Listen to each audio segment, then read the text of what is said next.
राजस्थान के मुख्यमंत्री अशोक गहलोत के ओएसडी लोकेश शर्मा विधानसभा चुनाव की तैयारी में लगे हुए हैं। एक तरफ अशोक गहलोत के लगातार करीब रहते हैं, दूसरी तरफ उनकी जो सोशल मीडिया कैंपेन है उस पर भी उनकी नजर रहती है। लेकिन इन सब के बीच में उनका विधानसभा चुनाव लड़ने का मन गहलोत सरकार के एक मंत्री बीडी कल्ला को अखर रहा है। और वजह यही है कि जिस सीट पर लोकेश शर्मा की नजर है उसी सीट पर चुनाव लड़ने का काम राज्य के शिक्षा मंत्री बीडी कल्ला करते हैं। लोकेश जी, आपने जयपुर से बीकानेर तक की पूरी दूरी तय की और वहां जाकर के अपना मन बनाया कि चुनाव यहां लड़ना है, लेकिन इस बात से परेशान जो है मंत्री जी हो गए हैं बीडी कल्ला साहब। देखिए, अभी तो मैंने ये डिक्लेयर ही नहीं किया कि मुझे चुनाव कहाँ से लड़ना है। जहाँ तक बात है बीकानेर की, मैंने बार बार ये कहा कि बीकानेर के लोग मुझे बार बार बुलाते हैं, बड़े स्नेह रखते हैं मेरे साथ में, और उनका ये अपनापन जो है मुझे बहुत पसंद आता है। और जब भी वो किसी सामाजिक कार्यक्रम के लिए, पारिवारिक कार्यक्रम के लिए या किसी राजनीतिक कार्यक्रम के लिए मुझे वहाँ आमंत्रित करते हैं, तो मैं उनके आग्रह को टाल नहीं पाता हूँ। इसलिए पिछले महीनों लगातार कई बार कई दौरे मेरे बीकानेर में हुए हैं, और मैं ये कह भी चुका हूँ कि बीकानेर की गलियाँ बहुत अच्छी हैं, यहाँ के लोग बहुत अच्छे हैं, और इनका अपनापन मुझे बार बार बीकानेर खींच कर लेकर आता है।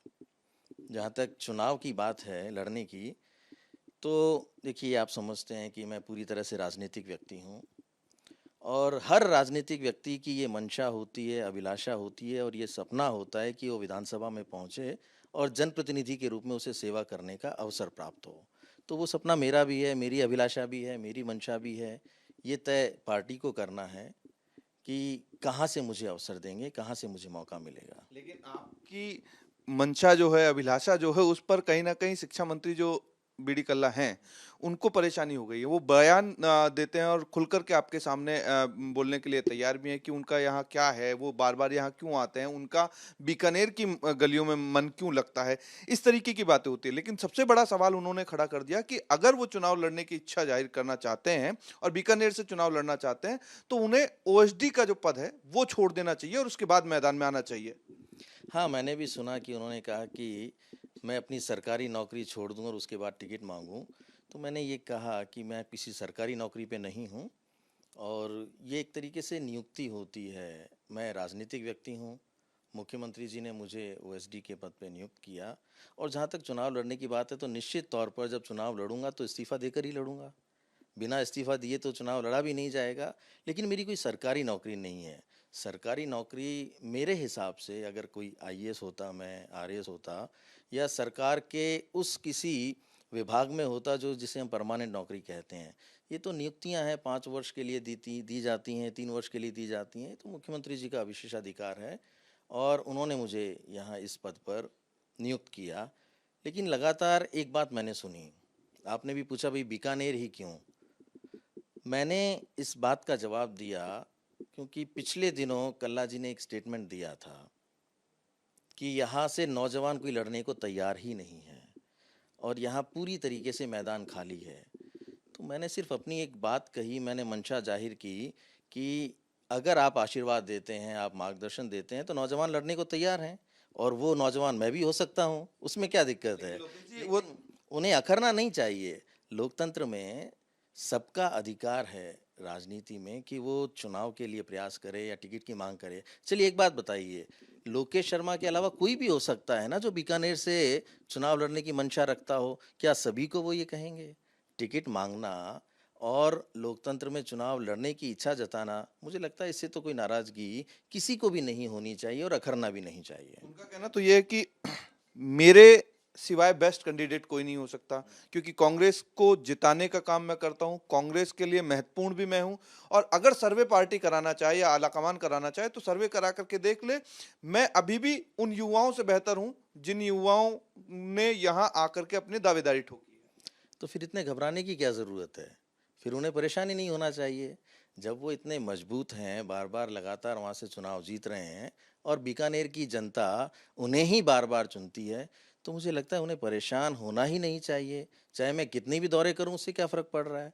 तो कहीं ना कहीं मुझे लगता है उन्हें इस बात का डर है कि मेरा टिकट कट सकता है, या जो बीकानेर के लोगों की भावना है वो उन्होंने पकड़ ली है। मुझे पिछले कई दिनों में मुझे ये महसूस हुआ कि बीकानेर की जनता भी बदलाव चाहती है और शायद यही वजह है कि उन्हें डर लग रहा होगा कि आज तक किसी ने इस क्षेत्र से ये दावा नहीं किया कि यहाँ आके चुनाव लड़ा भी जा सकता है।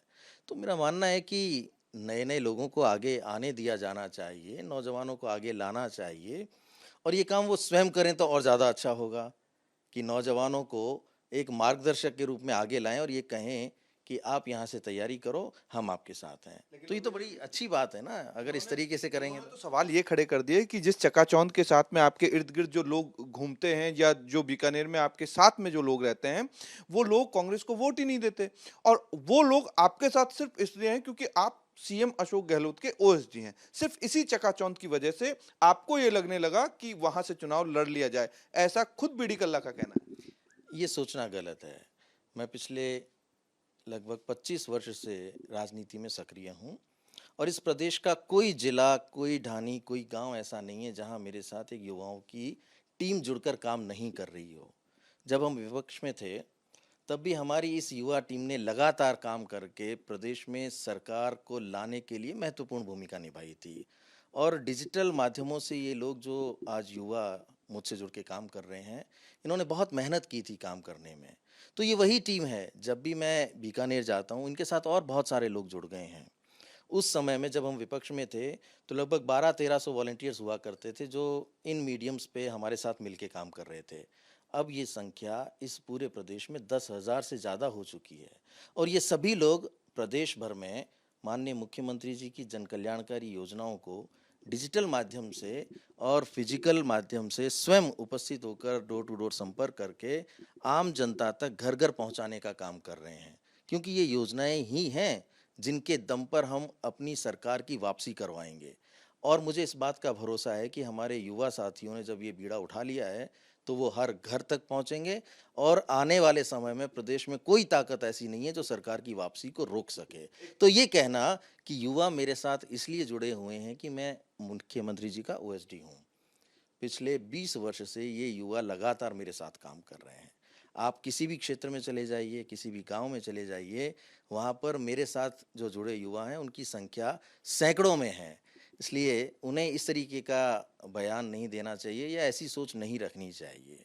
मैं तो जहाँ भी काम कर रहा हूँ, सरकार के कामकाज को आम जनता तक पहुँचाने के लिए, दूसरा विचारधारा को मजबूत करने के लिए युवा साथियों की एक सकारात्मक भूमिका हो, इस दिशा में मैं लगातार काम कर रहा हूँ। अंतिम सवाल है कि इन तमाम चीजों को लेकर के जब मुख्यमंत्री जी के पास चीजें जाती होंगी, क्योंकि अखबार, सोशल मीडिया और टीवी से वो लगातार कनेक्शन में रहते हैं, कनेक्ट में भी रहते हैं, लेकिन आप दोनों की जो बयानबाजी चल रही है, इसको लेकर के पार्टी के किसी बड़े लीडर ने, रंधावा साहब ने जो प्रभारी हैं, या फिर खुद सीएम साहब ने कहने की कोशिश की कि या फिर ये सब जो चल रहा है उसको कंटिन्यू आप लोग कर ही रहे हैं? मैं पूरे प्रदेश भर में घूम रहा हूँ और सभी को पता है कि इस प्रदेश भर में मैंने एक युवा संवाद कार्यक्रम नाम से एक आयोजन किए हुए हैं, जो हर जिले में मेरे युवा साथियों के साथ मैं ये संवाद कार्यक्रम करता हूँ, जिसमें लगभग 700, 800, कहीं 1000 युवा साथी इकट्ठे होते हैं और उनको यही जिम्मेदारी दी जाती है, एजेंडा यही होता है कि हमें हमारी सरकार की वापसी हर हाल में करवानी है।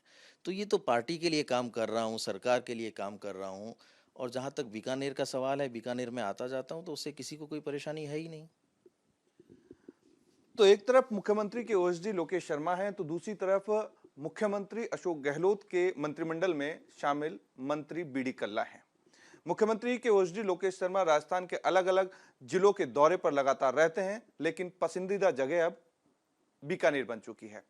पॉलिटिक्स और सियासी मामलों में अब बीकानेर कहीं ना कहीं सुर्खियों में है। सुर्खियों में इसलिए भी है कि एक तरफ से बीडी कल्ला बयान देते हैं तो जवाब लोकेश शर्मा देने से नहीं चूकते। जनता तय करेगी कि किसको सीट पर जिताएगी, किसको हराएगी, लेकिन अभी पार्टी आलाकमान ने भी यह फैसला नहीं किया कि टिकट देना किसको है या इशारा किसको किया जाए। बहरहाल एक तरफ असुरक्षा है तो दूसरी तरफ युवा जोश। देखना दिलचस्प होगा कि इस सियासी कुश्ती में कौन जीतेगा और कौन हारेगा। वीडियो जर्नलिस्ट महेश के साथ अमरदीप शर्मा, रिपब्लिक टीवी, जयपुर।